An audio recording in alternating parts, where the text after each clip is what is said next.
Hello everyone, you are watching Chemistry Point of View by Shikha Brol.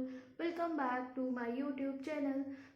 मैंने आपको पहले कुछ लेक्चर्स में ऑर्गेनिक के थोड़े से प्रिंसिपल्स याद करवाए थे, जिसमें हम लोगों ने नॉमेनक्लेचर को कवर किया और टाइप ऑफ मॉलिक्यूल्स को देखा। बिकॉज वो देखना ज़रूरी इसलिए था क्योंकि आने वाले जो 4 चैप्टर्स हैं हमारे, वो सारे ऑर्गेनिक हैं। तो अगर आपका बेसिक क्लियर नहीं है और आपको बेसिक थोड़ा सा भूला हुआ है पुराना जो आपने प्लस वन में पढ़ा था, तो आपको प्रॉब्लम आ सकती है हर एक स्टेप में। तो उस चीज़ को ओवरकम करने के लिए पहले मैंने आपको प्रिंसिपल्स के साथ स्टार्ट करवाया था, जहाँ पे मैंने नॉमेनक्लेचर बताया, आईयूपीएक नेमिंग बताई, टाइप ऑफ मॉलिक्यूल्स के बारे में नॉलेज दी। तो अब हम स्टार्ट करने जा रहे हैं हमारा chapter number, that is haloalkane और haloarenes, which is chapter number 10 in your books. So write down chapter number 10, haloalkanes and haloarenes. One more thing, कल के लेक्चर में आपको मैंने कुछ क्वेश्चंस दिए थे नॉमेनक्लेचर के, जो थे चैप्टर नंबर 10 में से, जहाँ पे हमारे पास जो प्रीफिक्स था वो हेलोजन्स थे, राइट। उसके बाद ये हमारा सेकेंड लेक्चर होगा of haloalkanes and haloarenes. So अब मैं बात करती हूँ हेलो वर्ड से। तो halo word means in chemistry halogens. Halogen means group number 17, fluorine, chlorine, bromine and iodine.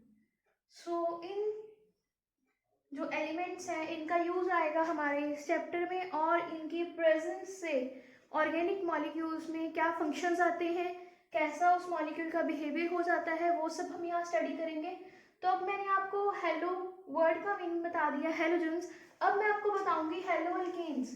Alkanes means वही जो आपने पहले पढ़ा हुआ है, जिसमें हमारे पास होते हैं सिंगल बॉन्ड और CnH2n+2 जिनका फॉर्मूला होता है, राइट। और अगर मैं बात करूं हेलोअरीन्स की, तो अरीन्स में आती है हमारे पास डबल बॉन्ड्स और एरोमेटिक कंपाउंड्स इंक्लूड होंगे एरीन्स में।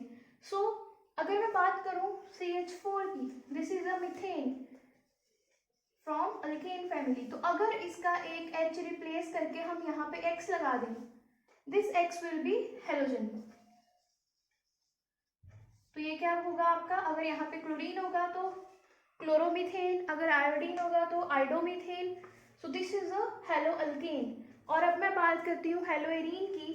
तो अगर हम एरोमेटिक ग्रुप में H को रिप्लेस करके अगर X लगाते हैं हेलोजन, तो वो बन जाएगा हेलोएरीन्स। कहने का मतलब, अगर हमारे पास ये एक बेंजीन है, इस बेंजीन में आपको पता है 6 हाइड्रोजन होते हैं, फॉर्मूला C6H6। तो अगर इसमें हमारे पास C6H5 करके एक हम X लगा देते हैं, विच इज अ हेलोजन, जो आपके पास यहाँ पे होगा, तो ये जो कंपाउंड बन जाएगा, this will be haloarenes. This is a simple representation on formulation of the haloalkane and haloarenes, कि हम लोग इनके नाम का बेसिक मतलब क्या है ये जान पाए हैं यहाँ पे, कि haloalkane means single bond alkanes with halogen, haloarenes means aromatic compounds with halogens. तो ये था बेसिक यहाँ पे हमारे पास हेलोअल्केन और हेलोअरीन का एक रिप्रेजेंटेशन, एक रिव्यू। आज मैं आपको इस लेक्चर में रिव्यू देने जा रही हूँ इस चैप्टर का, जहाँ पे हमें पता लगेगा कि हम इस चैप्टर में क्या क्या स्टडी करेंगे। This chapter is of 5 marks, so make sure आपको सारी चीज़ें अच्छे से समझ आ जाए, और कहीं ना कहीं ये चैप्टर आपका हेल्पफुल है अगर आप किसी भी क्लास के हो। For example you are in college, in BSc MSc, तो ये बहुत ही ज़्यादा ज़रूरी लेक्चर है आपका। सो आई होप आपको इन दोनों वर्ड्स के बीच का डिफरेंस पता लग चुका है और ये दोनों वर्ड्स पता लग चुके हैं। अब मैं स्टार्ट करती हूँ रिएक्शंस के साथ, बिकॉज आपको पता है ऑर्गेनिक विदाउट रिएक्शन तो पॉसिबल ही नहीं है, राइट। तो रिएक्शंस कैसे आती हैं इनकी, या इनकी फॉर्मेशन देखते हैं कैसे है। सो एक चीज आपने ये पढ़ी थी, रिप्लेसमेंट ऑफ वन और मोर हाइड्रोजन एटम। अभी तो मैंने आपको सिंपली ये बताया कि अगर हम CH4 में से एक H रिप्लेस करके उसकी जगह पे हेलोजन लगा देते हैं, तो it will B hello alkane. अब एक H की बजाय हम 2 H भी रिमूव कर सकते हैं। ये -2H का मतलब 2 H रिमूव हुए, और +2X का मतलब 2 हेलोजन ऐड हुए। तो हमारे पास ऐसे भी कंपाउंड आ सकता है, राइट। तो जैसे जैसे हम कार्बन इंक्रीज करते जाएंगे वैसे वैसे हम एडिशन ऑफ हैलोजेंस को इंक्रीज कर सकते हैं, पोजीशंस वेरी करवा सकते हैं। जैसे आपने आइसोमर्स पढ़े थे कोऑर्डिनेशन कंपाउंड चैप्टर में, इससे पहले जब हमने चैप्टर किया था, तो वैसे ही यहाँ पे भी आप लोग चेंजेस कर सकते हो। ये था। अगर मैं जर्नल बताऊं हेलो एल्केन्स कैसे बनते हैं, तो RH - H plus X it will form RH hello alkane, where R is alkyl। और अब इस वर्ड का मतलब आपको पता है क्योंकि हम लोगों ने अभी नॉमेनक्लेचर रिवाइज किया लास्ट के 4 to 5 लेक्चर्स में। सो ये हो गया हेलो एल्केन के लिए R अल्काइल ग्रुप, H हमने रिप्लेस किया और हमारे पास ये फॉर्मेशन होगी। इस केस में पर्टिकुलर इस एग्जांपल में मैंने R की जगह पे लिया है CH3, तो उसका जब H रिप्लेस किया तो हमारे पास RX बना, मतलब CH3 और साथ में X। ऐसे ही अगर मैं एरोमेटिक कंपाउंड की बात करूं तो वहां पे हमारे पास रहेगा ARH एरोमेटिक कंपाउंड और उसका हाइड्रोजन, और जब हम उसको रिप्लेस करेंगे तो हमारे पास बनेगा ये चीज, this will be your haloarene, where AR is aryl group. अब हम बात करेंगे क्लासिफिकेशंस की, इन कंपाउंड्स को हम क्लासिफाई कैसे कर सकते हैं। So write down the next topic, classification of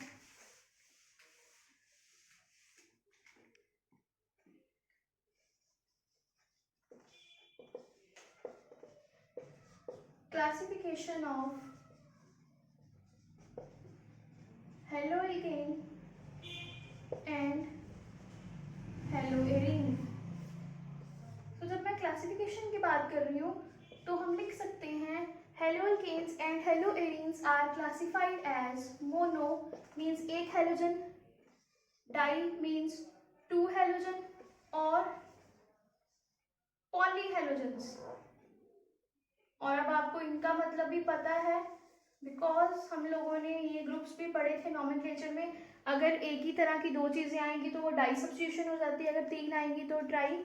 तो यहाँ पे हम पॉली में लिखेंगे tri, tetra, etcetera. Compounds depending upon whether they contain 1 mono means 1, di means 2, और ट्राई मीन्स 3, टेट्रा मीन्स 4। तो जितने हमारे पास कंपाउंड में हेलोजेंस होंगे उसके अकॉर्डिंग हम नेमिंग कर सकते हैं। जैसे आपने नॉमेनक्लेचर में पढ़ा था, अगर हमारे पास एक कार्बन चेन है वहां पे 2 CH3 ग्रुप लगे हैं तो हम लिखते थे जो भी इनकी पोजीशन है 1, 2 डाई मिथाइल। तो ऐसे ही अगर यहाँ पे क्लोरीन होगा और यहाँ पे भी क्लोरीन होगा तो हम लिखेंगे 1, 2 डाई क्लोरो। और साथ में अगर ये है हमारे पास प्रोपेन, तो ये बन गया आपका हेलोजन, हेलोएल्केन कंपाउंड, राइट। तो इनके स्ट्रक्चर्स मैं बताती हूँ आपको। एक एग्जांपल हमने ये कर ली डाईक्लोरो की, जहाँ पे हमारे पास डाई हेलोजेंस है। उसके अलावा हम एग्जांपल कर सकते हैं C2H5X, इसको हम लिखेंगे मोनो हेलोएल्केन, मतलब एक ग्रुप है CH3 और एक ग्रुप है CH2 और साथ में आ गया X। एक X है तो मोनो हेलोएल्केन। अगर हमारे पास 2 X आ जाए यू कैन सी, तो ये बन गया डाई हेलोएल्केन, जिसकी एग्जांपल आपको मैंने अभी भी दी थी। और अगर हमारे पास 3 X आ जाते हैं then we can have tri haloalkane. और अगर इनकी फर्दर क्लासिफिकेशन देखें तो वो आएगी प्राइमरी, सेकेंडरी और टर्शरी। पहले ही नोट कर लो, एग्जांपल्स आपको पता होनी चाहिए। So after this classification mono, di और पॉली हाइड्रोजन्स के अलावा हम इसको प्राइमरी, सेकेंडरी और टर्शरी के फॉर्म में भी लिख सकते हैं इनकी सब्स्टिट्यूशंस को। सो अदर क्लासिफिकेशन है प्राइमरी, इसको हम लिखते हैं 1 नॉट, सेकेंडरी इसको हम लिखते हैं 2 नॉट के साथ, और टर्शरी इसको हम लिखते हैं 3 नॉट के साथ। तो ये जो 3 टाइप्स हैं इनका नाम क्यों ये रखा गया है इसके बारे में पढ़ेंगे। और इनका मतलब क्या होता है ये देखेंगे। सबसे पहले अगर मैं बात करती हूँ प्राइमरी की, तो प्राइमरी वो कंपाउंड्स होते हैं, प्राइमरी क्लासिफिकेशन ऑफ कंपाउंड्स अगर हेलोअल्केन और हेलोरीन में बात करें या फिर किसी भी मॉलिक्यूल में बात करें, क्योंकि ये चीज़ रिपीट होने वाली है जब हम अल्कोहल्स पढ़ेंगे, तो इसको ध्यान से समझ लो। प्राइमरी वो चीज़ है जहाँ पे जो कार्बन एटम है जो हेलोजन के साथ अटैच है, हैज़ वन और one alkyl group attach to it, तो उसके साथ और कोई भी कार्बन अटैच नहीं होगा। फॉर एग्जाम्पल यहाँ पे इस कार्बन के साथ ब्रोमीन अटैच है, तो फर्दर ये कार्बन या तो एक कार्बन के साथ अटैच होगा या फिर इसके साथ कोई भी और कार्बन अटैच नहीं होगा। उस टाइम पे हम इसको लिखेंगे, ये दोनों ही एग्जाम्पल्स हैं प्राइमरी हेलोअल्केन की, right. This is a primary haloalkane. ये क्लासिफिकेशन है हेलोअल्केन्स की जो आगे जाके हमें रिएक्शंस में बताएगी कि अगर प्राइमरी हेलोअल्केन है तो प्रोडक्ट क्या बनेगा, अगर सेकेंडरी हेलोअल्केन है तो प्रोडक्ट क्या बनेगा, और अगर हमारे पास टर्शरी हेलोअल्केन है तो हमारे पास प्रोडक्ट फॉर्मेशन क्या होगी। अगर मैं बात करूँ सेकेंडरी की, तो सेकेंडरी में हमारे पास जिस कार्बन के साथ हेलोजन अटैच है, अगर वो कार्बन फर्दर दो और कार्बन के साथ अटैच होगा then it will be your secondary. और इसी तरह आपको टर्शरी का पता लग गया होगा, वो कार्बन जिसके साथ हेलोजन अटैच है वो कार्बन फर्दर आगे 3 कार्बन के साथ अटैच हो, तो इसके इस साइड भी CH3, इस साइड भी CH3 और इस साइड आएगा Br, तो it will be your tertiary halocarbons और हेलोअल्केन्स, राइट। सो जो मोनो हेलो कंपाउंड्स हैं उनको हम क्लासीफाई कर सकते हैं according to the type of hybridization of the atom and bonded to the halogens. Further अगर हमारे पास एक ही हेलोजन आ रहा है हेलोअल्केन्स में, तो हम उसको उसकी हाइब्रिडाइजेशन के अकॉर्डिंग भी क्लासीफाई कर सकते हैं। पहली क्लासिफिकेशन आपने पढ़ी मोनो, डाई और ट्राई के बेसिस पे, अगली क्लासिफिकेशन करी आपने प्राइमरी, सेकेंडरी और टर्शरी के बेसिस में। अब हमारी जो थर्ड क्लासिफिकेशन है it is based upon hybridization. और हाइब्रिडाइजेशन क्या होती है, हाइब्रिडाइजेशन इज बेसिकली जहाँ पे इंटरमिक्सिंग होती है ऑर्बिटल्स की, और हमारे पास जो न्यू ऑर्बिटल्स बनते हैं उनके बीच में ट्रांसफर ऑफ इलेक्ट्रॉन के साथ कंपाउंड फॉर्मेशन और बॉन्ड फॉर्मेशन होती हैं, और जिसका लिंक ऊपर आई आइकन पे आ रहा होगा वहाँ से आप लोग टॉपिक कवर कर सकते हो, हाइब्रिडाइजेशन, उसकी टाइप्स और कैसे हमारे पास कंपाउंड फॉर्मेशंस होती हैं और कौन सा एटम हाइब्रिडाइज है, उसकी हाइब्रिडाइजेशन क्या है वो आप चेक कर सकते हो। तो अगर मैं बात करूँ हाइब्रिडाइजेशन के अकॉर्डिंग, तो हमारे पास जो हेलोअल्केन्स हैं उनकी क्लासिफिकेशन देखते हैं। नंबर 1 है हेलोअल्केन और अल्काइल हलाइड RX, जिसमें हमारे पास क्लासिफिकेशन है sp3 हाइब्रिडाइज्ड कार्बन। जो कार्बन जिसके साथ हेलोजन अटैच है वो कार्बन जब sp3 हाइब्रिडाइज होगा तो वहां पे हम लोग फर्स्ट टाइप करेंगे हेलोअल्केन और हेलोरीन RX। तो हमारे पास उसके एग्जांपल्स हैं, इस एग्जांपल में जो कार्बन है वो sp3 हाइब्रिडाइज्ड है, मिथाइल क्लोराइड इसका नाम है। देन ये है हमारे पास एग्जांपल इथाइल आयोडाइड। देन हमारे पास ये एग्जांपल है जहाँ पे हमारे पास साइक्लोप्रोपेन है एक,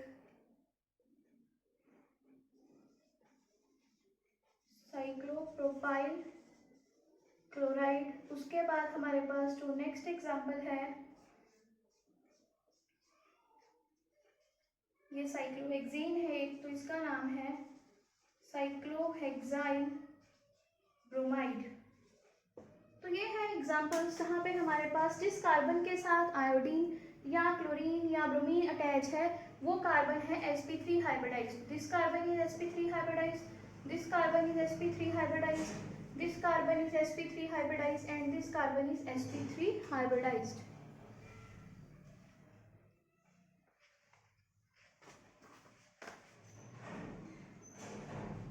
So ये थी हाइब्रिडाइजेशन sp3 कार्बन की।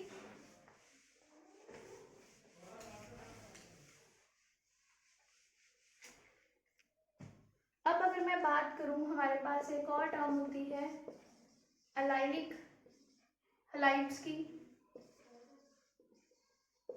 एलाइलिक हैलाइड्स में हमारे पास जो एग्जांपल है CH2 double bond CH, CH2Cl, CH3 CH double bond CH, CH CH3 Br, और है हमारे पास एक एग्जांपल ये। इन सब में हमारे पास एलाइलिक हैलाइड्स हैं।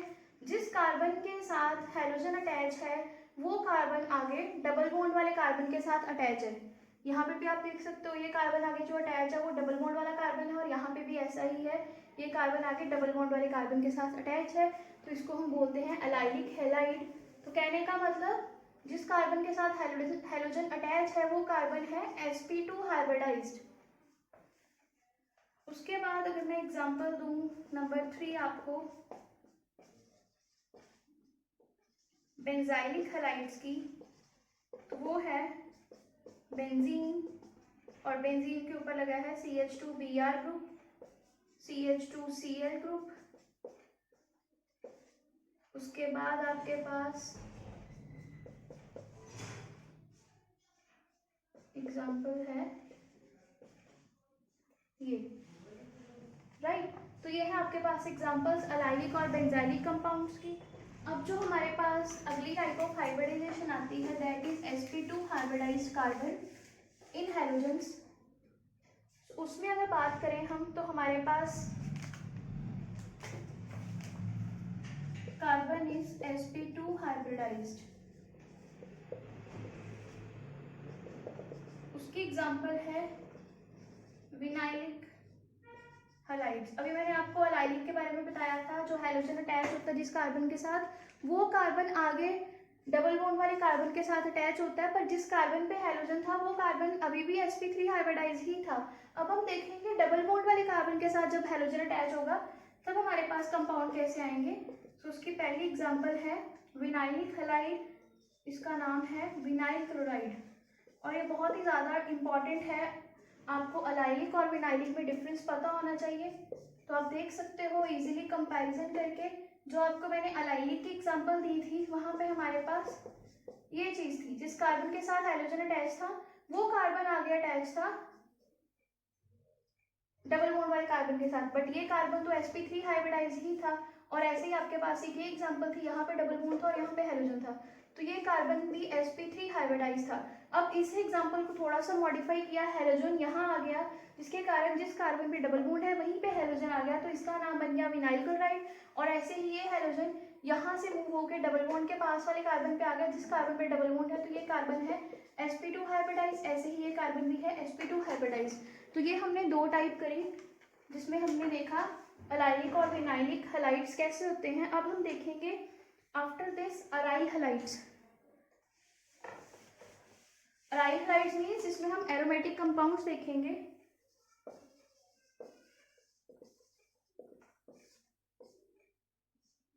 तो ये हमारे पास एक एरोमेटिक रिंग है और यहाँ पे है हैलोजेंस CH3 और ये आ गया X। और इसके बाद जो लास्ट बच गई हमारे पास type carbon with sp hybridisation, तो वहाँ पे हमारे पास ट्रिपल बॉन्ड्स में हैलोजन अटैच होगा, कार्बन जिस कार्बन के साथ ट्रिपल बॉन्ड है वहीं पे हैलोजन आएगा। फॉर एग्जांपल यहाँ पे हैलोजन और यहाँ पे हाइड्रोजन, तो ये आ गया आपके पास वो कार्बन जो sp हाइब्रिडाइज है। ऐसे ही आप ये एग्जांपल भी ले सकते हो, ये कार्बन भी आपके पास क्या है sp हाइब्रिडाइज है। तो आज आपने देखी क्लासिफिकेशन ऑफ हैलोजन कंपाउंड्स, इसमें आपने देखा हेलोकेन और हेलोरीन की classification depending upon the primary, secondary और टर्शरी, और depending upon the mono, di and tri और पॉलीहेड्रा, और हाइब्रिडाइजेशन के अकॉर्डिंग कैसे हम टोटली 9 क्लासिफिकेशन हमने आज स्टडी की हैं, और आपको इनके नाम याद होने चाहिए, arylic, vinylic, right. So in next lecture we will cover the next topic. Till then, cover this basic review of this chapter and these terms are used in the next coming lectures। तो आपको पता होना चाहिए, जब मैं आपको बोल रही हूँ कि यहाँ पे जो हैलोजन है वो विनाइलिक है कंपाउंड, या जो कार्बन है वो sp हाइब्रिडाइज है, तब आपको उस टर्म के बारे में पता होना चाहिए कि मैं sp हाइब्रिडाइज क्या बोल रही हूँ। तो अगर आपको हाइब्रिडाइजेशन में डाउट है तो do check that video of hybridization. I hope आपको ये चीज़ें समझ आ गई होंगी। Next lecture we will cover the next topic. Till then revise this lecture, share it with your friends, and don't forget to check the hybridization topic. Thank you for watching. See you in the next lecture. Till then, keep learning. Bye bye.